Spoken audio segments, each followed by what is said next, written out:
I was actually a groundsman for so it's one of the biggest construction companies in the world. And believe it or not, I mean, not to be too explicit, I was the only black guy on the crew, and they called me a house nigga. And when you get to a point in your life to where you can try and buck up against something because of how you feel, but you're at a place in your life where you have to keep working and have to keep grinding. You have to find your way out of that situation, and you're not, mom and dad can't help you out of this. So we're working 16 hours a day, and I use 2 hours every night to apply different jobs. Once the winter time came, we stopped working November 5th of 2010. The winter time came, and I moved back to Georgia.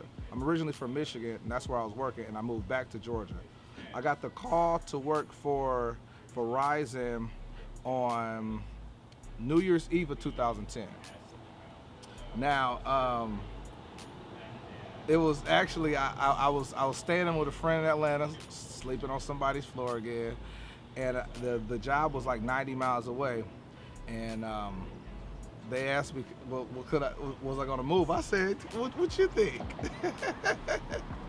And upon doing that, before I got to Verizon, I was a college dropout.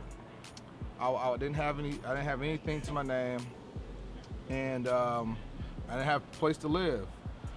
All of that changed, and I knew I wanted to graduate college, so I asked the district manager. I said, hey, by June, if I'm the top sales rep, will you let me work a set schedule and go to school on campus? And I have my degree today. I did it in 2 years and 10 months. And on the day I graduated, the next day, I was a manager. So the whole thing about it is, I was a sales rep, and I started as a sales rep in the store. I moved to another state. I became a manager. Once I became a manager, I got into the B2B sector. That's another channel in Verizon. And then after working in the B2B channel at Verizon in Alabama for about a year, then I moved to Houston, Texas. Houston, Texas, I became an account executive, and I was over the transportation, construction, and manufacturing vertical. Now, today I'm employed by T-Mobile, and I'm a senior major account executive for them.